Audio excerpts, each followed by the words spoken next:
He built a tiny house right in a tree, and the whole village laughed at him. But when the harshest freeze in decades hit, they all ran to him for spacini. Subscribe so you don't miss what happens next, and write in the comments which city or country you're watching from. He had never believed in the idea of home as something permanent. For most of his adult life, a house had been little more than a roof that delayed the inevitable, a thin barrier between his body and the slow violence of the seasons. He moved from one crumbling structure to another, always at the margins of towns that were themselves sliding quietly into extinction. These were places that did not appear on any tourist map, where the paint on the porches had long ago surrendered to rot, where the yards were measured not in flowers, but in rusted appliances and forgotten lumber. He learned early that poverty was not loud. It did not announce itself with drama. It worked patiently, dissolving walls from the inside, teaching a man to accept things that should never be acceptable. The last house he rented had looked solid enough when he first stepped inside. The floors were uneven, the windows old, but it had a stove, a roof that did not yet leak, and a small shed behind it where he could stack firewood. It was autumn then, the air already sharp in the mornings, but the sunlight still carried warmth. He told himself that with enough discipline he could make it through the winter. He sealed the obvious cracks with strips of cloth and expanding foam he had scavenged from a closed hardware store, covered the windows with plastic sheets, and spent every spare dollar on firewood.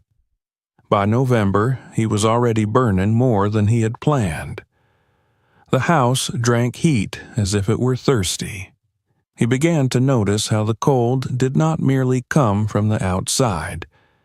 It crept upward from the floorboards, seeping through the soles of his boots and into his bones. Even when the stove glowed orange and the air above his head felt warm, his feet remained numb, as though they were standing on ice. He tried to ignore it, telling himself that winter always felt worse in its early weeks, that the body would adjust. But the smell of damp wood grew stronger, and dark stains bloomed at the base of the walls.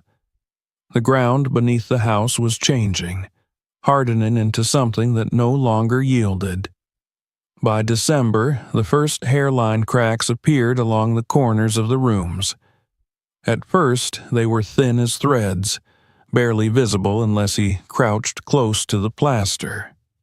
He ran his fingers over them, feeling how the surface crumbled at the slightest pressure. Each morning he found new lines where none had been the night before. Doors began to stick, then to hang crooked in their frames. When he walked across the kitchen, the floorboards no longer responded with the dull creak he was used to. They answered with a hollow echo, as if the house were emptying itself from below. The night, it finally became clear that he was losing.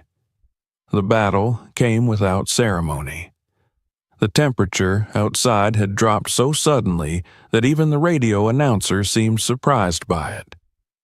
He fed the stove until the metal was almost white with heat and lay down fully dressed, telling himself that he would get up to add more wood when the fire died down.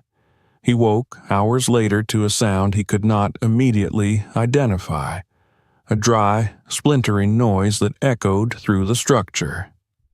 At first, he thought it was the wind tearing at the roof, but when he placed his hand on the wall, he felt a faint vibration moving upward, as though something beneath the house were shifting in its sleep. He lit his flashlight and walked through the rooms. In the corner of the living area, a crack had opened wide enough to admit the tip of his finger. Cold air flowed through it in a steady stream, carrying with it the sharp smell of frozen soil. In the kitchen, the legs of the table leaned at a new angle, as if someone had shortened one of them. The back door refused to close, no matter how hard he pushed. When he stepped into the small storage room where he kept his boxes, he found water pooled on the floor, already skinning over with a thin layer of ice. The ground was pulling the house down with it, and there was nothing he could do to stop it. In the following days, the damage accelerated. The stove no longer managed to hold the temperature for more than a few minutes. Heat vanished into the floor as though swallowed by a mouth that could never be filled. Mold spread in gray patches along the lower parts of the walls, feeding on the dampness that rose from below. The smell was everywhere, in his clothes, in his hair, in the paper of the books he had saved from earlier moves. He watched photographs curl and discolor inside their frames, watched cardboard boxes soften and collapse. When he lifted one to salvage what he could, the bottom fell out in his hands. The inspector who came to assess the building did not need much time. He knelt, pressed a metal rod into the earth beside the foundation, and listened to the hollow sound it made. The frost had penetrated deep, weakening the ground and pushing the supports out of alignment. The verdict was written in neutral language, but the meaning was simple. The house was no longer safe to inhabit. Repairs would cost more than the structure was worth. He was advised to vacate immediately. He left with what he could carry, stuffing clothes into bags, wrapping documents in plastic, salvaging a few tools that had not yet rusted. The rest he abandoned to the slow, grinding process that would eventually reduce the house to a slanted shell. Standing outside in the thin winter light, he felt less grief than exhaustion.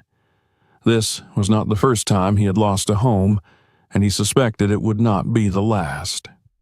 What frightened him was not the loss itself, but the pattern it revealed.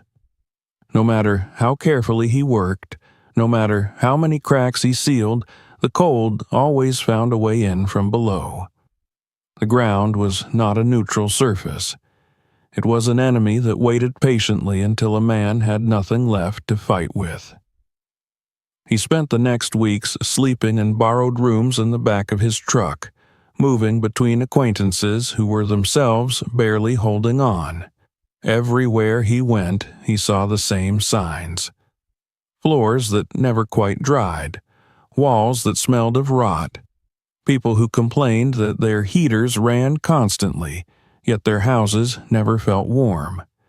It was as if the earth itself had turned hostile, freezing solid in the winter and bleeding dampness upward in every other season.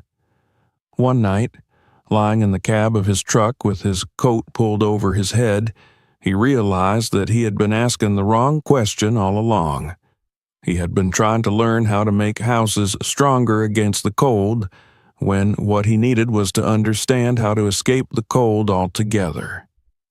The memory of his grandfather came to him then, not as a face or a voice, but as an idea that had waited years to become useful. When he was a child, his grandfather had told him about places in the South where people built their homes on posts, lifting them above the ground to escape water and decay. At the time, it had sounded like an odd tradition, a relic from another world. Now it returned with new clarity. If the earth in this place was what stole the heat, then perhaps the only real solution was to break contact with it entirely. By the time he found the small, neglected plot of land on the edge of a dying village, the decision had already taken root in his mind. He would not try to outsmart the soil again. He would not sink another foundation into frozen ground and pray it would hold. Whatever he built next would stand apart from the earth, removed from the cold that rose invisibly from below. The house that had broken his former life had given him more than a warning. It had taught him where the true battle was being fought, and for the first time he felt that he might be ready to choose a different battlefield. The decision to leave the earth behind did not immediately give him a place to stand. It gave him a direction, nothing more, and direction meant little without money. He spent the first days after abandoning the broken house moving between shelters that were offered out of pity rather than generosity. Each borrowed room carried the scent of someone else's life, someone else's compromises. He woke to unfamiliar ceilings, to heating systems that rattled like old lungs, and every morning the same thought returned with growing insistence. He needed ground of his own, even if it was only a narrow strip of it, because without that there could be no escape from the cycle he had just witnessed. The search for land became an exercise in humility. He scoured notice boards and grocery stores, drove slowly past properties with sagging signs, called numbers that rang unanswered. Anything solid enough to promise security was far beyond his reach. Parcels with proper access, stable soil, nearby services were traded among people who could afford patience. What remained were scraps, forgotten corners that had outlived their usefulness, pieces of the world that no one else wanted to inherit. It was among these that he finally found something he could almost afford. The village lay miles from the nearest town, far enough that the road into it had lost its will to remain smooth. Patches of asphalt had surrendered to gravel, and in winter the snowplows rarely bothered to reach it. Most of the houses were older than the people who still occupied them. Their windows were dim with years of dust, and their yards carried the quiet evidence of abandonment. Collapsed fences, rotting sheds, half-buried appliances that had once been too heavy to move and were now too meaningless to remove. He sensed immediately that this was a place where things ended slowly rather than abruptly, where decay was accepted as a condition of life rather than a problem to be solved. The plot itself was hardly more than a scar in the landscape, a narrow rectangle at the edge of the tree line where a house had once stood before surrendering to time. What remained of that structure was nothing but a low mound of soil, mixed with fragments of brick and splintered beams that stuck up like broken bones. Grass refused to grow there, and the earth had a tired look to it, as though it had been used up by previous ambitions. Yet it was cheap, and more importantly, it was free of neighbors who might care what he did with it. On his first evening there, he walked the boundaries of the land in the fading light. The cold had returned after a brief thaw, and the surface of the ground was already hardening again. He knelt and pressed his fingers into the soil, feeling how the top layer yielded only slightly before turning rigid. This was the enemy he had come to understand, not as a poetic concept, but as a physical force. Beneath this crust lay a depth of frozen mass that would continue to steal heat long after the air above had warmed. He imagined a house sitting here, its foundation sunk into this indifferent substance, and he felt the old fatigue rising in him. He refused to repeat the same mistake. The village did not welcome him with open curiosity. People noticed him, of course, noticed the unfamiliar truck parked at the edge of the forest, the solitary figure moving through the ruins of a former home site. But there was no enthusiasm in their attention, only a mild irritation at the presence of someone who did not yet understand the unwritten rule of the place, that nothing truly new was supposed to happen here.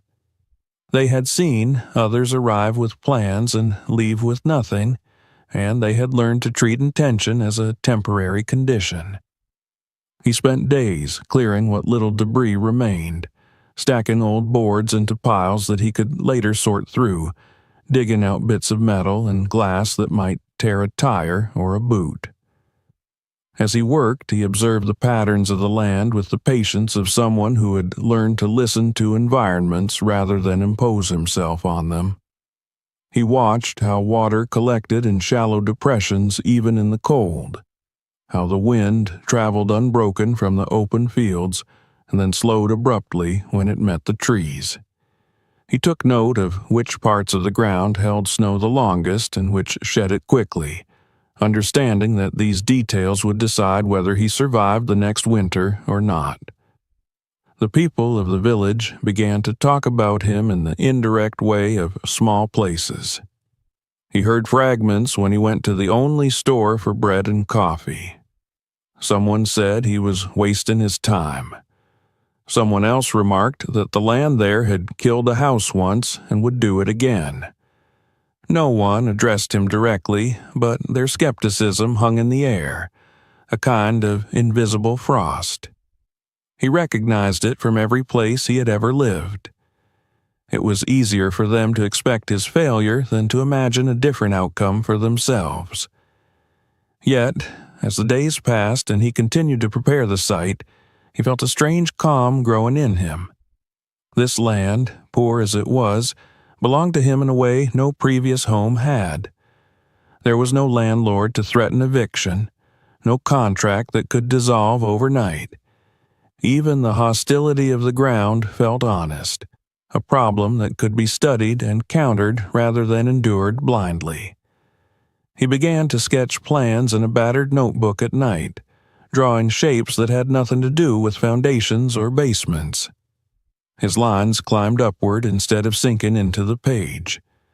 The more he studied the place, the clearer the threat became. Every house in the village shared the same weakness. They all trusted the earth to support them, to behave as a neutral base when in reality it was the source of their suffering. In summer, it fed moisture into their walls, breeding rot and mold. In winter, it hardened into a mass of ice that pulled heat relentlessly downward. He could see it in the way the villagers walked through their homes with hunched shoulders, in the resigned way they spoke about high heating bills and rooms that never felt warm. They had learned to live with it, but they had not learned to defeat it. He chose his spot at the edge of the plot where the trees grew thickest, a stand of old conifers whose roots ran deep and whose trunks bore the scars of storms that had passed decades earlier. He felt a peculiar respect for them. They had stood through winters far worse than anything he remembered, and they had done so not by fighting the cold directly, but by rising above the worst of it, letting the wind pass through their branches while their bodies remained intact. There was a lesson in that endurance, one he intended to apply to his own fragile construction. As he stood there one evening, with the notebook in his hand, watching the last light slide down the trunks of the trees, he understood that this was not simply about building a place to sleep. It was about redefining what a house meant in a world where the ground itself had become unreliable. The patch of land he had claimed was not a foundation in the traditional sense. It was a boundary, the line he had drawn between the life that had broken him and the one he was determined to invent. The forest at the edge of his land became his classroom. He walked among the trunks every morning before the cold loosened its grip, touching bark that was rough with age and sap, watching how the branches carried the weight of frost without breaking. The village lay behind him, quiet and withdrawn, but here among the trees he felt a different rhythm, one that had nothing to do with failing houses or shrinking communities. These were living structures that had learned to survive not by resisting the climate, but by accommodating it, bending when necessary and withdrawing their vulnerable parts away from the frozen ground. At night, he opened his notebook and tried to put into words what he had begun to understand. The memory of his grandfather came to him not as a voice, but as a persistent pressure behind his eyes. When he was young, his grandfather had described places in the southern states where homes were raised on wooden posts where people understood that the earth was not always a friend. Those stories had seemed distant at the time, a curiosity from another geography. But now they returned as fragments of a practical wisdom that had been lost in his own life. His grandfather had never spoken about insulation or heat transfer, yet he had known instinctively that a house that clung to damp soil would eventually rot from within. Driven by a need that felt closer to hunger than to curiosity, he began to study. The small library in the district center became his refuge during the afternoons when his hands were too stiff to work. He read books whose covers had faded into anonymity, manuals that no one had borrowed in years. He traced diagrams of wall assemblies and airflow patterns with his finger, trying to translate their abstract language into something that could be built with salvaged wood and stubbornness. What he found, repeated in different forms across decades of publication, was a simple truth that few people around him seemed to grasp. Heat did not only escape through roofs and windows. It was stolen by the ground itself, drawn downward through floors and foundations until the interior of a house became an extension of the frozen soil beneath it. This idea altered the way he saw every structure in the village. He noticed how snow melted fastest around the bases of the houses, not because they were warm, but because they were bleeding energy into the earth. He imagined the path of that heat, leaving the rooms where people huddled and sinking invisibly into the soil, never to return. No amount of firewood could change that fundamental relationship. As long as a house rested on the ground, it was engaged in a losing exchange with winter. From this realization, the outline of a solution began to form, tentative at first, then increasingly concrete.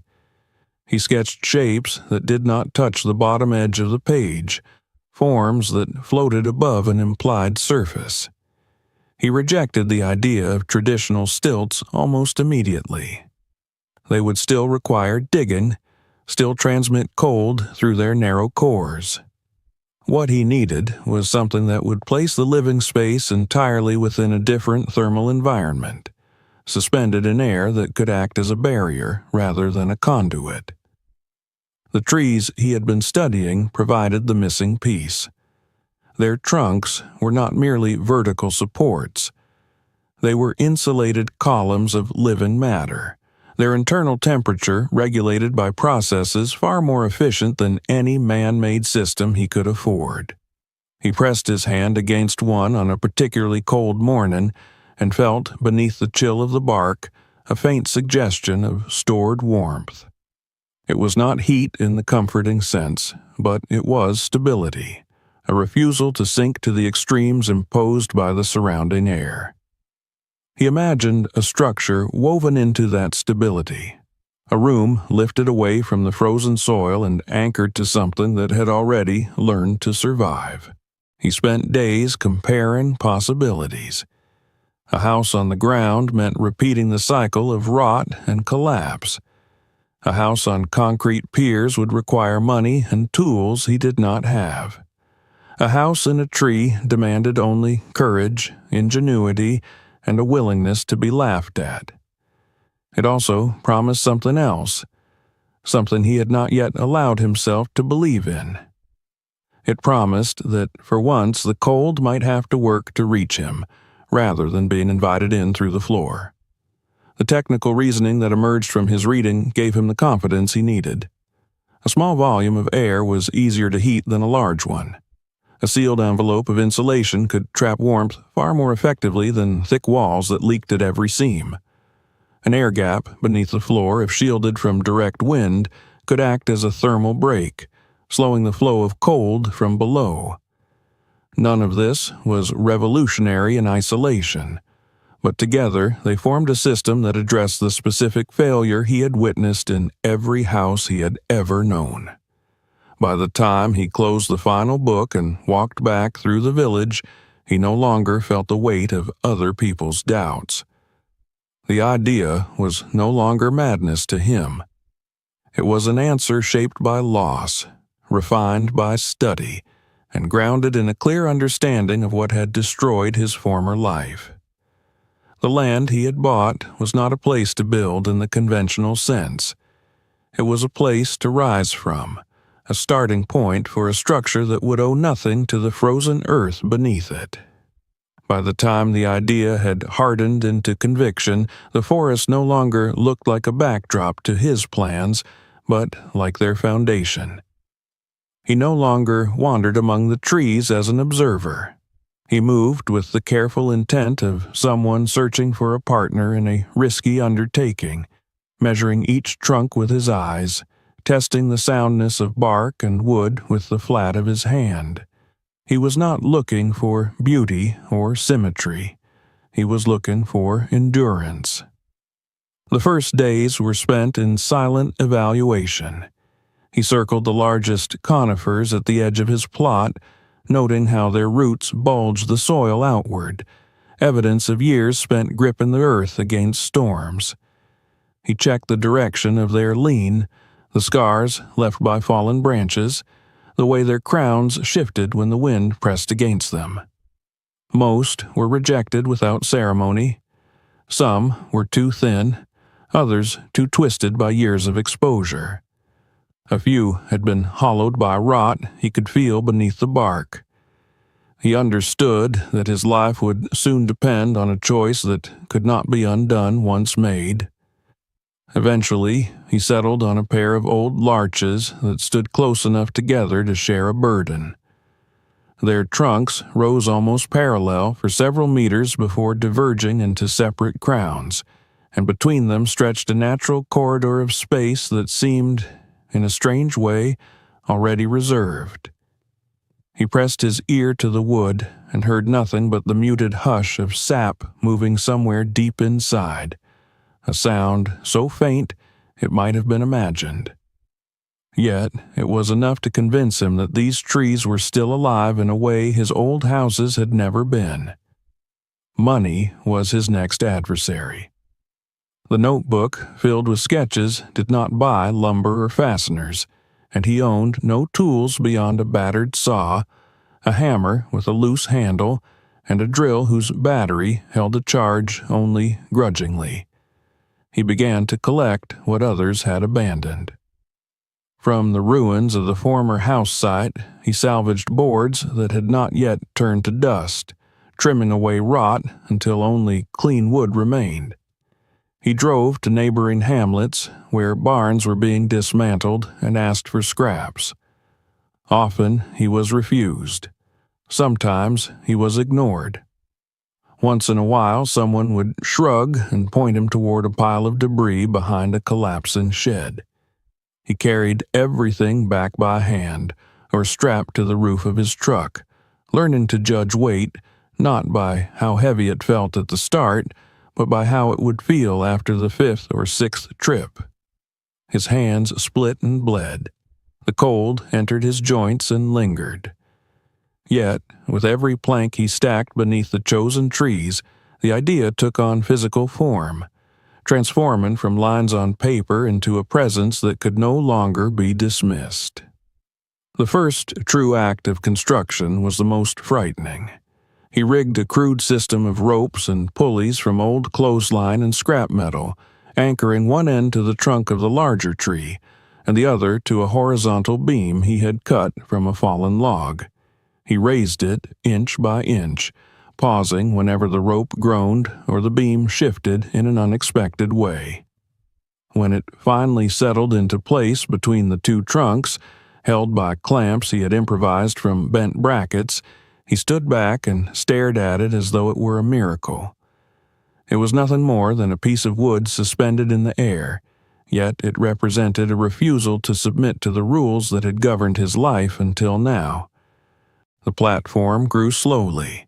Each new beam was a negotiation with gravity, each joint a test of his understanding of force and balance. He learned to trust the trees not as static pillars, but as living supports that flexed and responded to weight. When the wind picked up, the structure moved with it, swaying gently rather than resisting. He realized that a rigid house would have been torn apart here, but this one was learning to breathe with its environment. The latter was the last element he allowed himself to think about, perhaps because it was the most visible sign of his departure from convention. He built it wide, with steps deep enough to hold a full foot and side rails thick enough to grip with frozen hands. He carved grooves into each rung so ice would have less chance to claim it. When he finally leaned it against the platform, connecting earth and air in a single uncertain gesture, he felt an unexpected surge of vulnerability. Anyone who passed could see it now. Anyone could decide that his work was an invitation to mockery. They did not disappoint. Children were the first to react, pointing and laughing, daring one another to climb the strange wooden spine that led nowhere they could understand. Adults followed with quieter amusement, shaking their heads as they passed, their expressions carrying the polite distance reserved for someone who had already been classified as harmlessly irrational. He heard fragments of their assessments when he went into the village for supplies. People wondered aloud how long it would take before he fell. Others predicted that the first heavy snow would send the whole thing crashing down. No one offered help. He learned to work in spite of this background noise, to focus on the precision of his own movements rather than the eyes that followed them. He reinforced the frame with diagonal braces that locked the beams together, spreading the load across both trees. He built the floor in layers, laying one course of boards, then a sheet of salvaged insulation, then another course turned at a different angle to prevent drafts. He moved methodically, checking each connection, climbing up and down the ladder so often that the rhythm of it became part of his body. Occasionally, he returned in the evening to find something amiss. A loose board where he was certain he had tightened every screw. A tool missing from its place. Footprints in the snow beneath the platform that were not his. He did not confront anyone. He simply repaired what had been undone and carried on, aware that his project had become a small disturbance in a place that preferred its disturbances to remain abstract. By the time the skeleton of the cabin was complete, standing between the trunks like a suspended cage, he was no longer the man who had arrived with nothing but an idea. He had begun to inhabit the space even before walls enclosed it, sitting on the bare platform in the evenings, watching the light filter through the branches. Below him the ground lay frozen and indifferent, a surface he would no longer be forced to negotiate with. Above him the wind whispered through needles and twigs, carrying with it a promise he could not yet articulate but already believed in. The cabin existed now as a skeletal promise suspended between two living pillars, but he understood that structure alone meant nothing against the kind of cold that had already destroyed his past. The real work was only beginning. He had lifted himself away from the ground, yet the air itself could still betray him if he allowed it to. The wind that threaded through the branches had a way of finding any weakness, any forgotten seam, and he knew from experience that a single gap was enough to undo months of effort. He began with the principle that had shaped his plans from the beginning. The smaller the space, the easier it was to protect. He resisted every instinct that urged him to build outward. There would be no spare room, no wasted corner. The cabin would be just large enough to hold a narrow bed, a compact stove, and shelves for the few possessions he still carried through life. He imagined the air inside as something precious, a limited resource that must be contained and reused rather than allowed to drift away. The walls rose in two layers, one embracing the outside world and one facing inward, each with a distinct purpose. The outer skin was rough, assembled from mismatched boards that he trimmed to fit as tightly as possible. It bore the marks of their former lives, nail holes, stains, traces of old paint, but together they formed a shield against rain and snow. Behind this layer he left a narrow cavity, filling it with everything that could trap stillness. He packed in dry sawdust he had collected from a shuttered mill, old wool blankets he had found in a thrift store, scraps of felt, even bundles of newspaper sealed in plastic to keep them from moisture. He pressed each handful into place until the cavity became a dense, muffled barrier. Only then did he add the inner wall, planed smooth with a borrowed sander, careful to eliminate any gaps. Between the two skins of the cabin, he was building not a thickness of wood, but a thickness of silence, a space where the movement of air would be slowed to the point of irrelevance. The process was painstaking. His fingers ached from pushing insulation into corners that did not want to receive it. His back protested the hours spent bent inside a structure that was already too small for comfort. Yet he welcomed the discomfort. It reminded him that this was a conscious act of resistance rather than another concession to circumstance. The floor was treated with the same severity.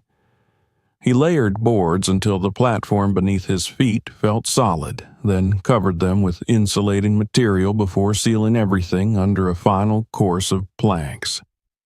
He paid special attention to the points where the floor met the walls, knowing that these seams were often the hidden channels through which cold crept unnoticed. He sealed them with caulk and strips of fabric soaked in glue, building a continuous membrane that had no obvious point of failure. Above him, the ceiling became his obsession.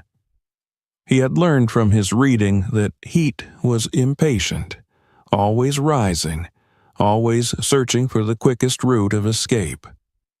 He refused to give it one. He doubled the thickness of insulation overhead, filling the space between the beams until his arms trembled from the effort.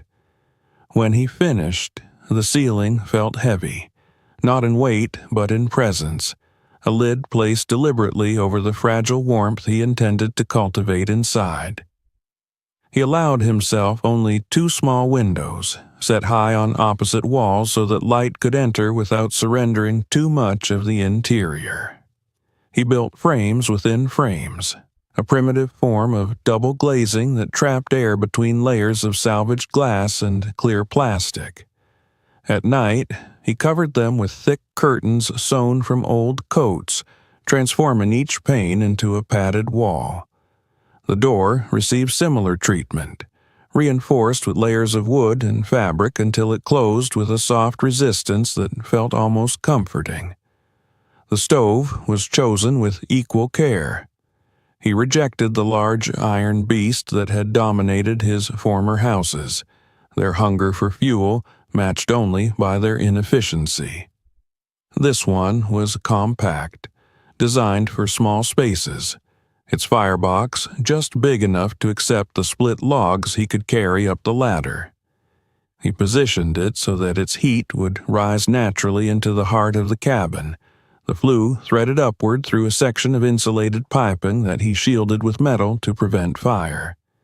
He tested the draft again and again, lighting small scraps of paper and watching how the smoke behaved, unwilling to trust a system that could fail silently in the night. Ventilation was the final challenge, the problem that balanced comfort against survival. He had read enough to know that a sealed space could become as dangerous as a freezing one. He carved narrow channels into the upper corners of the walls, fitting them with sliding panels that allowed him to control the exchange of air. He practiced opening and closing them in measured intervals, training himself to sense when the cabin needed to breathe. As autumn darkened toward winter, he turned his attention to preparation. He stacked firewood beneath the platform, sheltering it from snow with a tarp weighted by stones. He carried jugs of water up the ladder and stowed them in a corner where the heat from the stove would prevent them from freezing. He lined the shelves with canned food, bags of rice, dried beans, anything that could be cooked with minimal fuel. He laid out candles and a headlamp in case the battery-powered lantern failed, and assembled a small kit of tools and medicine that represented his last defense against misfortune. When the first true frost descended, he spent an entire night awake, testing the cabin as though it were a living creature he had brought into the world. He lit the stove and watched how quickly the air responded, how the chill that had followed him up the ladder receded from the walls. He pressed his hand against the floor and felt not the familiar numbness, but a muted warmth, proof that the barrier beneath him was doing its work. He moved from seam to seam, searching for drafts, sealing them as he found them, determined that nothing would be allowed to steal what he had fought so hard to create. By the time snow began to fall in earnest, the cabin had become more than a project. It had become a second skin, a layer of protection he carried with him not on his body, but around it. He no longer felt like a man merely surviving in a hostile place. For the first time in years, he sensed the possibility of stability, fragile as it was, held in place by wood, insulation, and an understanding of forces that had once seemed beyond his control.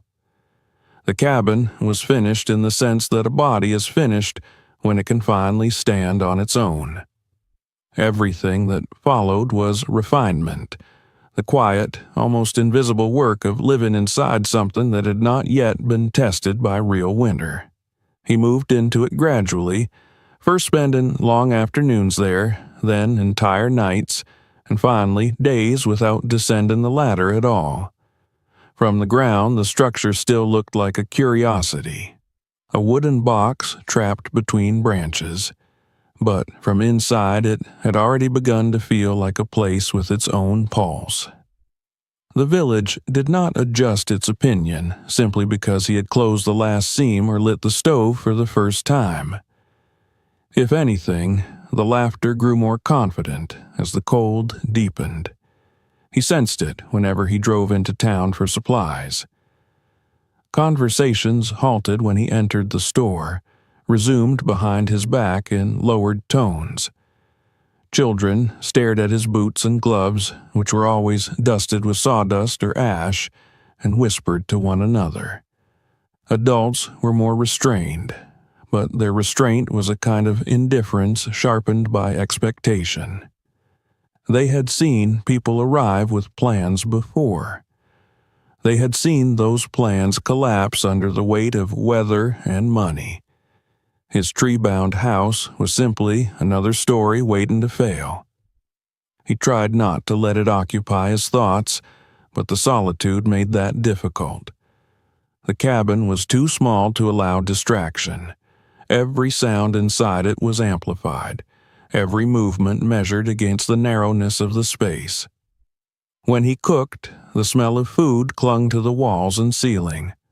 When he washed, the dampness lingered in the air despite his careful control of ventilation. At night, when the stove burned low and the wind threaded through the trees, the entire structure whispered in response, a chorus of tiny creaks and shifts that reminded him how precariously his life now hung. The first true cold nights arrived without warning. The temperature plunged so rapidly that the village radio announcer struggled to keep his voice steady as he recited the numbers. He climbed the ladder with a bundle of firewood under his arm and closed the door behind him, sealing himself inside the experiment he had constructed. The stove responded eagerly, the flame catching as though grateful for the attention. Within minutes, the air grew dense with warmth, a thickness he had not felt in any room since his childhood.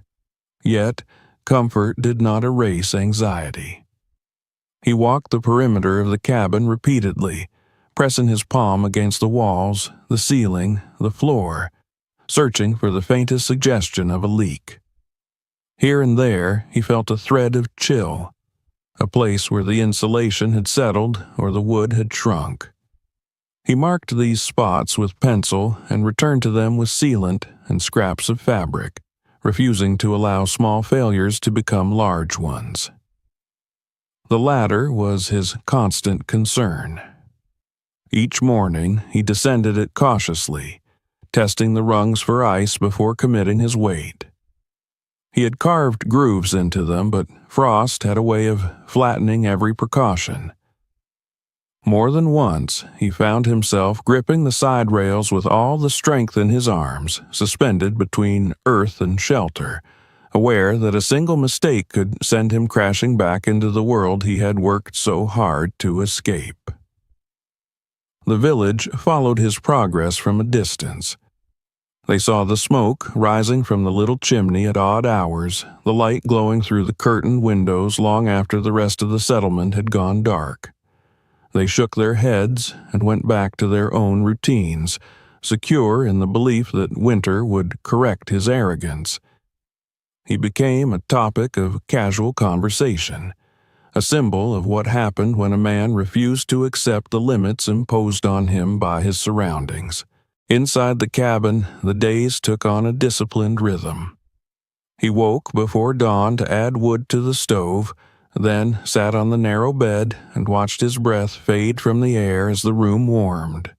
He cooked simple meals that required little fuel, ate slowly, listening to the forest settle around him. When he ventured outside, he did so with purpose, gathering more firewood, checking the tarp beneath the platform, scanning the trees for signs of stress. He treated the entire structure as a system that needed constant attention rather than a finished product. Doubt visited him in the evenings, when the work was done and the cabin was too quiet to distract him from his thoughts. He imagined the faces of the villagers, the way their mouths curved in private amusement. He wondered whether they might be right, whether he had traded one set of vulnerabilities for another that would soon reveal itself. The memory of the old house returned uninvited, its cracking walls and sinking floors replaying in his mind as though they were warnings rather than history. It was during one of these nights, when the wind rattled the branches with a persistence that felt personal, that he sensed a change in the world beyond his walls. The cold was no longer episodic. It had settled in with intent, hardening the air until it carried sound in a way he had never noticed before. The forest creaked and sighed, not with the restlessness of autumn, but with the strained stillness of something under siege. He added more wood to the stove, checked the ventilation channels, and lay down without undressing, instinctively aware that whatever was coming would not announce itself politely. By morning, the village was wrapped in a silence so complete it felt like absence rather than quiet. He climbed down the ladder and stood on the frozen ground, listening. Even the birds had retreated. The cold had reached a depth that was no longer merely uncomfortable. It was structural, a force capable of reshaping the place he had come to know. He looked back at the cabin suspended above him, its walls catching the pale light, and felt the weight of everything he had invested in it. The laughter of the village faded in his memory, replaced by a more urgent question. Would the armor he had built be enough, or would this winter finally expose the limits of his defiance? The silence he had felt the morning before was only the opening note of something far more severe. By the time the next night arrived, the cold had gathered itself into a presence that no one in the village could ignore. The air itself seemed to harden, becoming brittle in the lungs, every breath an act that required attention. When he climbed into his cabin after dusk, carrying the last armful of firewood he could manage, the forest around him was already losing its softness. Snow that had once muffled the world now lay like a thin crust over a surface of ice, reflecting the moon with a pale, hostile glare. Inside, the cabin answered his arrival with a familiar warmth. The stove caught easily, the flame licking upward with a sound that had become as comforting to him as a heartbeat. He sat on the narrow bed and let the heat accumulate, feeling it fill the small volume of air he had fought so hard to enclose. Beneath him, the insulated floor resisted the pull of the frozen earth. For a moment, he allowed himself the rare luxury of believing that he had finally outpaced the climate that had ruled his life. Beyond the trees, the village was already beginning to fracture. He could hear distant sounds carried unnaturally far by the cold, the sharp report of wood splitting, the hollow thud of something collapsing under weight it was never meant to bear. The storm that had been predicted on the radio did not arrive in the form of blinding snow, but as a sustained assault of temperature, a plunge so sudden that the buildings had no time to adjust. Pipes froze in their walls. Radiators fell silent. Electric heaters groaned and failed. People woke in rooms that had lost all resemblance to the places they had gone to sleep in, their breath fogging the air as if they were outdoors. He remained awake through most of the night, not from fear, but from vigilance. He moved from wall to wall, checking the seams he had sealed weeks before, marveling at how little the cabin seemed to care about the violence unfolding around it. The air inside stayed stable, held in place by the layers of insulation that had turned this fragile box into a shell. When he placed his hand against the inner wall, he felt neither the shock of cold nor the dull numbness he had known in his former houses. There was only a muted coolness, the normal response of wood to winter rather than the aggressive chill of a structure being dismantled from below. As dawn crept into the forest, the world revealed itself in stages. The sky was an unbroken gray, the kind that seemed to erase distance. He descended the ladder slowly, every rung coated in a fine sheen of ice that resisted his boots. The village lay in a shallow bowl of white and shadow, its houses hunched like wounded animals. Smoke no longer rose from many chimneys. Windows were dark where they should have glowed with morning routines. The first sign of trouble came from the house nearest the store. Its roof had sagged inward under the combined weight of ice and structural fatigue, the wooden beams no longer able to hold the load they had been designed for decades earlier. Farther down the road, he saw a door stand open at a strange angle, the frame warped so badly that it could no longer close. From inside came the muffled echo of something breaking, a sound he recognized too well. It was the sound of a building given up. He returned to his cabin before the cold could settle too deeply into his clothes, closing the door behind him with a deliberate care that felt almost ceremonial. Inside, the contrast was immediate. The temperature wrapped around him, softening his hands, restoring sensation to fingers that had begun to ache.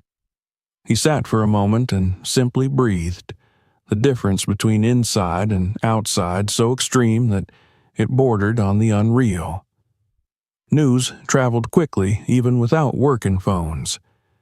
He heard voices drifting through the trees, not close enough to make out words, but close enough to suggest movement, agitation, the restless circulation of people who no longer trusted the spaces they inhabited.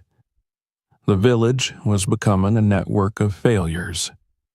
One house lost heat and sent its occupants to a neighbor. That neighbor discovered that their own system was faltering and pushed outward in turn. The cold was not selective. It did not reward preparation or punish neglect. It exploited weakness wherever it found it. By midday, the road into town had become impassable, a corridor of packed ice that no vehicle dared to challenge. People moved on foot, bundled in layers that did nothing to protect them from the wind that scoured the open spaces between buildings. He watched them from the narrow window of his cabin, his view framed by curtains that he kept drawn except when he needed to check the state of the world beyond. He saw familiar figures pause beneath the trees, looking upward, their faces tilted toward the structure they had dismissed for months. The latter, once a symbol of absurdity, had become a line of possibility. The first to approach did so hesitantly, as though afraid that the cabin might vanish if acknowledged too directly. He He recognized the shape of an elderly man who lived alone at the far end of the village, a figure who had always moved slowly, even in good weather.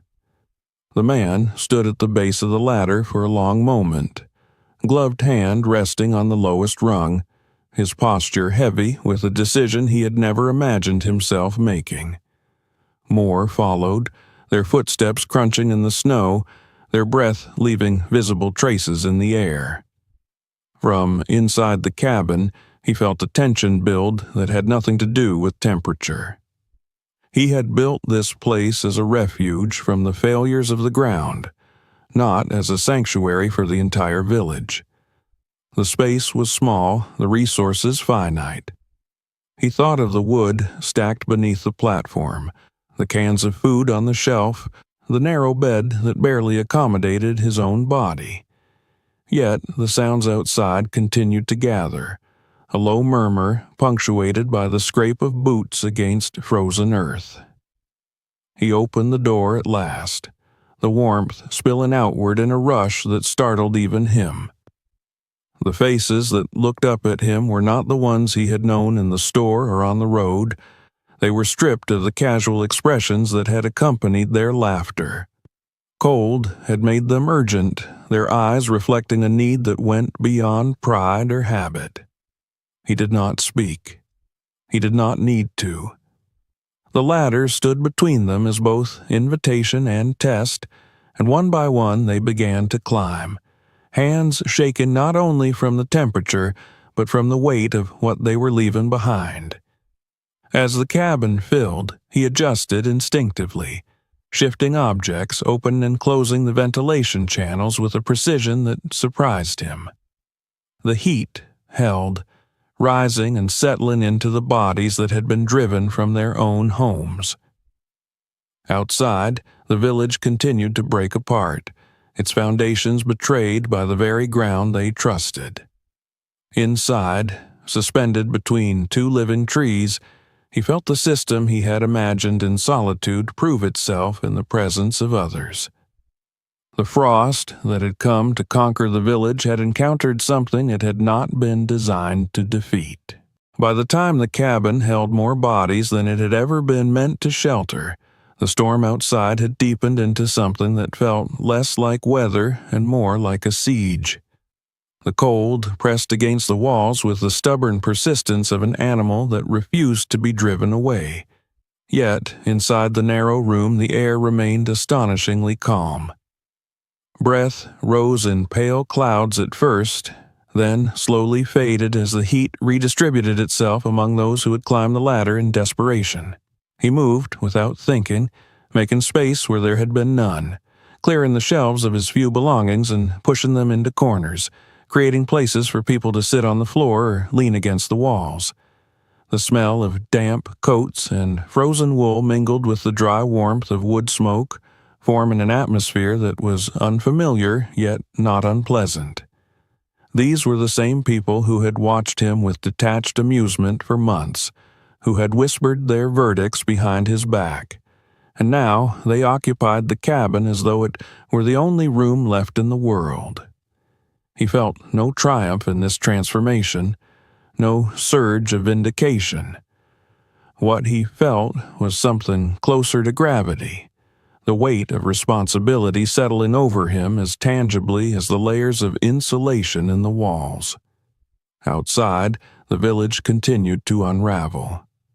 The sounds that reached them through the forest were fewer now, muted by snow and distance, but he imagined the scenes unfolding with painful clarity. Doors that could not be closed, stoves that refused to burn, water lines split open by expanding ice. Houses that had seemed immovable in their familiarity were proving to be temporary shelters at best. The cold had not merely entered them, it had claimed them, asserting its authority in a place where people had grown accustomed to believing in the permanence of things that were never designed to last. He adjusted the vents carefully, aware that the balance he had achieved could be lost if he treated the cabin like an ordinary room. Too little air and the smoke from the stove would thicken. Too much, and the warmth would bleed away into the branches. He had practiced this dance alone for weeks, learning the rhythms of his own creation. But now he had to apply that knowledge in a situation that had never appeared in his sketches. The system responded as though it had been waiting for this moment. The stove burned cleanly, the walls held their silence, the ceiling returned the rise in heat instead of surrendering it. Those who had climbed up first were already beginning to thaw. Their shoulders lowered, the tension in their faces easing as sensation returned to hands that had gone numb. Some sat with eyes closed, absorbing the fact of warmth as though it were a gift too precious to squander on conversation. Others remained standing, unwilling to trust the cabin with their full weight, glancing upward at the beams that held them suspended above a world that had just failed them. He found himself watching the latter as much as anything else. It had been a symbol of isolation when he built it, a visible marker of his refusal to live as everyone else did. Now it was a conduit of survival, the narrow bridge between a collapsing village and a structure that had not yet learned to break. People climbed it cautiously at first, then with increasing urgency, as word spread that the little house in the trees was still warm. The shame he had expected to see in their movements was less pronounced than he had imagined. In its place was something more honest, a quiet acknowledgement that pride had no use in a moment like this. The storm reached its peak that night. The wind howled through the upper branches with a force that shook the cabin, the entire structure swaying in response. He felt the motion in his legs and spine, a reminder that he was no longer standing on solid ground, that he had tied his fate to two living trunks that were themselves enduring the same assault. Yet the movement was not violent. It was the measured response of something designed to bend rather than shatter. The people around him fell silent, instinctively recognizing that any noise they made would be swallowed by the roar outside. He remained awake long after the others had settled into a fragile sleep. He moved among them, checking that no one was too close to the stove, the coats and blankets were not blocking the vents, that the door was sealed as tightly as he could make it. His mind returned to the image of his former house, to the way its walls had cracked under the pressure of winter, the way the ground had reached up to claim it. The contrast was almost unbearable. This cabin, which had been assembled from scrap and stubbornness, was holding against a force that had destroyed structures built with far greater confidence. Morning came reluctantly, the gray light filtering through the curtained windows like an apology. The storm had not vanished, but it had lost its momentum, retreating into a bitter cold that no longer felt triumphant. When he opened the door, the forest revealed itself as a place newly rearranged. Branches lay scattered across the snow, some snapped clean, others twisted into unfamiliar shapes. In the village beyond, he could see the damage clearly for the first time. Roofs sagged where they should have been straight, walls leaned at angles that suggested imminent collapse. The road was a scar of ice that no one would attempt to cross for days. The people began to descend the ladder in small groups, returning to the remnants of their homes with expressions that carried no trace of the laughter that had once followed him. They did not thank him in the way he might have expected. Gratitude was present, but it was quiet, unadorned, expressed in nods and brief glances rather than declarations. They moved with a different posture now, as though something in them had been realigned by the simple fact of having survived in a place they had dismissed. He stood alone again in the cabin once the last of them had gone, listening to the stove and the faint settling of the wood around him. The space felt emptier than it ever had, not because he was lonely, but because the silence had changed its quality. It was no longer the solitude of a man working in isolation. It was the stillness that follows an event large enough to redraw the boundaries of a community. In the days that followed, the village approached him with a new kind of attention. People brought what they could spare, a plank here, a box of nails there, gestures that were modest but sincere. They asked questions not about why he had built the cabin, but about how. He answered when he could, not as an expert, but as someone who had learned through necessity. He saw in their faces the same mixture of fear and curiosity that had driven him into the forest months earlier. When he climbed the ladder in the evenings now, he did so with a sense of continuity rather than defiance. The cabin remained small, imperfect, and precarious, yet it had proven itself in a way that no blueprint could have predicted. It stood not as a monument to ingenuity, but as a reminder that survival often begins with the courage to refuse the ground beneath one's feet. The house they had once laughed at had become something else entirely. Not a spectacle, but a testament to the possibility that even the most unpromising ideas can become shelters when the world decides to test them. If this story moved you even for a moment, don't let it end here. Subscribe now so you won't miss the next chapter and the other stories already waiting on this channel. More discoveries, more true-to-life survival stories, more moments that change everything are coming very soon. Share this video with someone who needs a reminder that one bold decision can rewrite an entire life. Your support keeps these stories alive.